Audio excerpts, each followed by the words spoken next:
네, 반갑습니다. 2021년 청년들과 함께하는 집콕 종교문화순례에 오신 걸 환영합니다. 저는 대한불교 청년의 회장을 역임한 김성권입니다.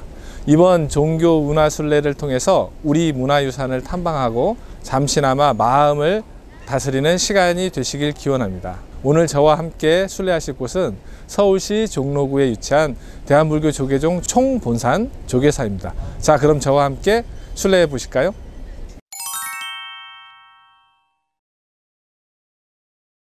불교요? 많이들 부처님을 믿는 종교라고 알고 계실 텐데요. 불교는 부처님의 가르침을 믿고 의지하면서 실천하는 종교입니다. 불교는 인도에서 2600여 년 전에 처음 창시가 되었고요.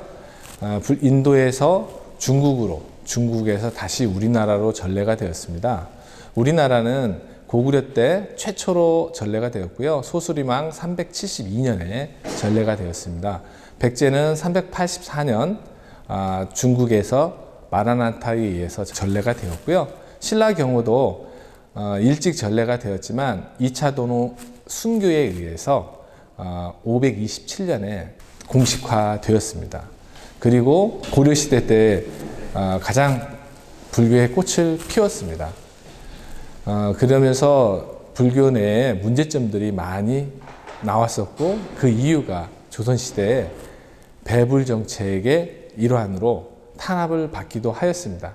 조선시대의 배불정책으로 어려움을 겪었지만 왕비, 궁녀들에 의해서 그 불교는 이어져 내려왔었고요. 서민층에서도 강한 믿음으로 조선시대에도 이어져 내려왔습니다.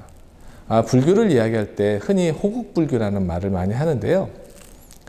고려시대 때부터 이어졌던 호국불교는 조선시대에 임진왜란 때 그 꽃을 피우게 됩니다. 서산, 사명, 처형대사가 이끄는 승군들이 일본군과 싸움으로써 조선을 지켜내게 되었죠. 그 이후에 일제강점기에는 수많은 독립운동을 진행했었고, 여러분도 아시겠지만 만해 한용운 선생과 용성 스님 등 민족대표 33인으로서 활동을 하셨고, 그 이후에 제자들과 문화생들이 독립운동에 매진을 하게 됩니다. 그리고 해방 후에는 일본에 의해서 대처불교, 식민지 불교가 들어와 있었는데 그 외세를 배격해내서 정화운동을 일으켰고, 그 정화운동을 통해서 지금 대한민국 불교로 이어져 오고 있습니다.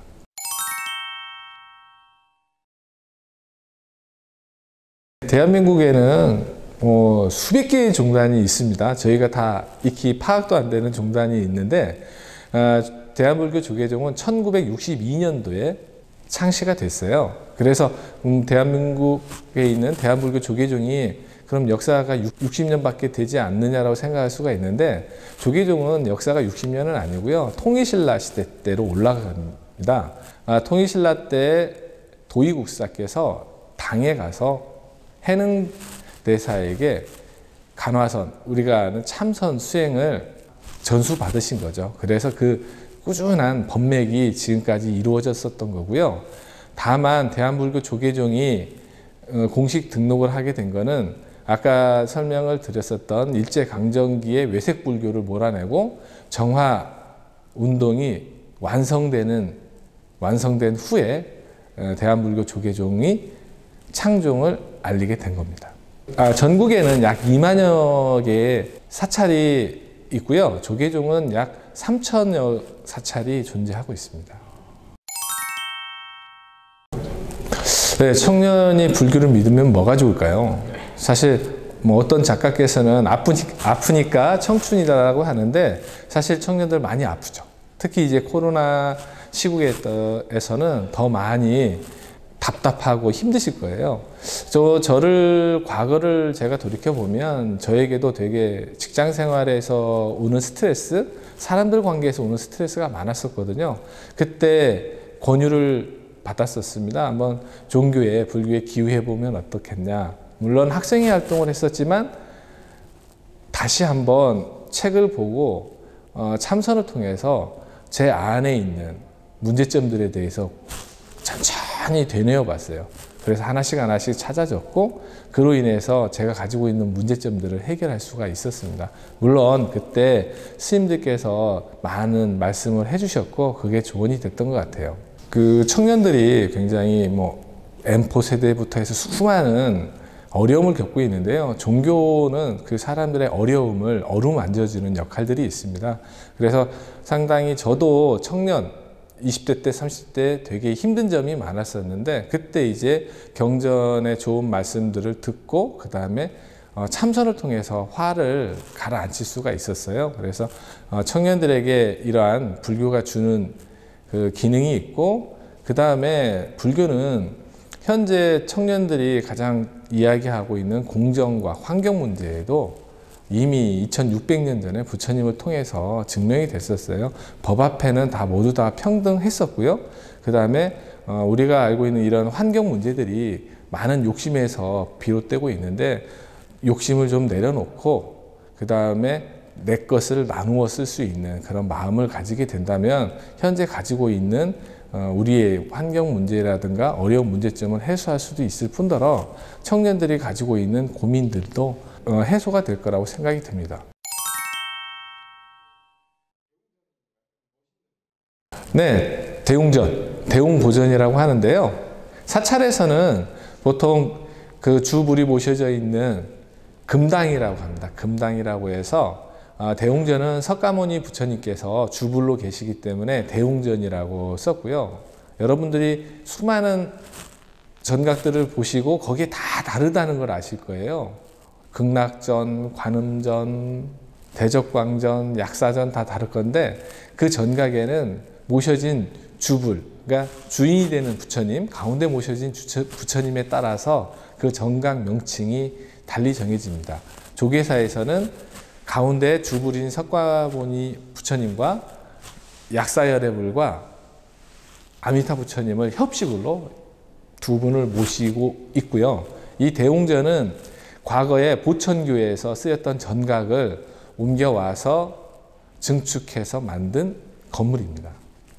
네, 대웅전 안에서는 가장 기본적인 새벽 예불, 사시 예불, 저녁 예불이 이루어지고 있고요. 불교에서 행해지는 크고 많은 행사들을 이곳에서 치러지게 됩니다. 그리고 법회 및 다양한 절에서 이루어지는 모든 행사들이 대부분 다 이 대웅전 안에서 이루어진다고 보시면 되겠습니다. 그리고 특히 조계사 대웅전은 대한불교 조계종의 총본산답게 어떤 국가 행사도 이루어지고 있습니다.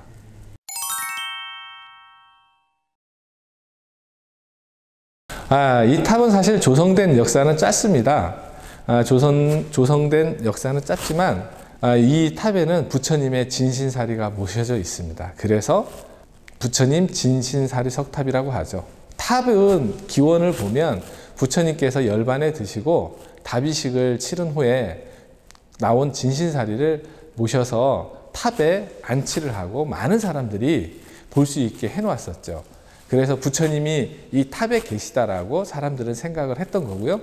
하지만 헬레니즘 문화가 인도에 들어오면서 불상 문화가 보편화되기 시작합니다. 그 다음부터는 오늘 여기 대웅전처럼 절의 중심이 금당이 되었고 탑은 부수적인 역할을 하게 되는데, 과거에는 탑이 중심이었었죠. 그래서 각 나라마다 탑의 형태도 다르고 만드는 재료에 따라서 다릅니다. 그래서 흑벽돌을 부어서 만든 탑부터 벽돌, 그 다음에 돌을 깎아서 만들기도 하고, 우리나라는 특히나 돌이 많은 나라여서 석탑 문화가 발달돼 있고 1000년이 넘는 기간 동안 이렇게 많은 석탑 문화재가 유지가 될 수 있었던 건 우리나라의 과거에 석탑 가공 기술이 뛰어났기 때문에 현재까지 수많은 석탑 문화재가 존재할 수가 있었습니다. 뭐 과거에서도 많이 보셨겠지만 탑을 돌면서 탑돌이를 하면서 기도 정근을 하게 되죠. 그리고 탑에 진신사리가 모셔져 있기 때문에 부처님이 계신 곳이다 생각을 하고 그 앞에서 절을 올리기도 합니다.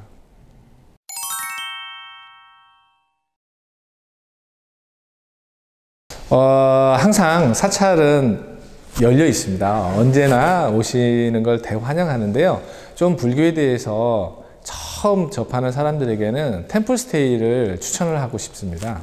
템플스테이는 절에서 머물면서 스님들처럼 살아보는 거죠. 출가 수행자처럼 살아보는 건데, 과거에는 되게 신행 생활에 집중돼 있었다면 지금은 직장 생활, 사회생활에 지쳐 있는 사람들을 위해서 휴식형 프로그램도 많이 있어서 절에 오셔서, 우리가 전화기만 놓고 살아도 얼마나 사람이 행복할 수 있다는 걸 느낄 수가 있거든요. 그래서 절에서 머물면서 휴식을 취하기도 하고, 때로는 스님들과 같이 수행을 하면서 힐링을 했으면 좋겠습니다.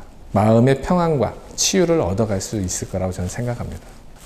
요즘에는 그 차 만들기, 또 커피 만들기, 그 다음에 음식 만들기 등 다양한 스님들께서 가지고 있는 전공들이 있으시거든요. 그 전공에 따라서 다양한 프로그램들이 있으니까 템플스테이 홍보관에 가셔서 검색을 해보시면 되겠습니다. 지금 코로나 때문에 템플스테이 운영이 제대로 되고 있진 않아요. 그래서 거리두기가 조금 더 느슨해지거나 아니면 그 거리두기가 없어지면 그때는 한번 템플스테이 신청해서 참석해 보셨으면 좋겠습니다.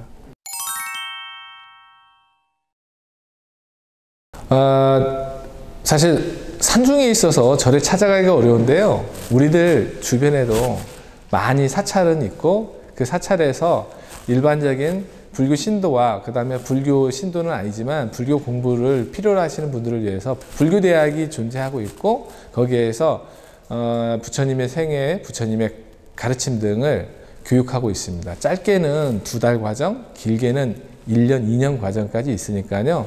거기에 등록을 하셔서 배우시면 좋겠습니다. 네, 저와 함께 종교순례에 동참해 주셔서 정말 감사합니다. 유구한 우리 불교 역사에 대해서 이번 계기를 통해서 여러분들이 조금 더 관심을 가져주시면 좋겠고요. 부처님께서 말씀하셨습니다. 내가 바로 삶의 주인공이다. 여러분이 스스로 주인공이 돼서 앞으로 이 대한민국을 힘차게 이끌어 가시면 좋겠습니다. 고맙습니다. 함께 시청하시는 모든 분들이 비대면 종교순례를 통해서 유익한 시간이 되셨길 바랍니다. 감사합니다.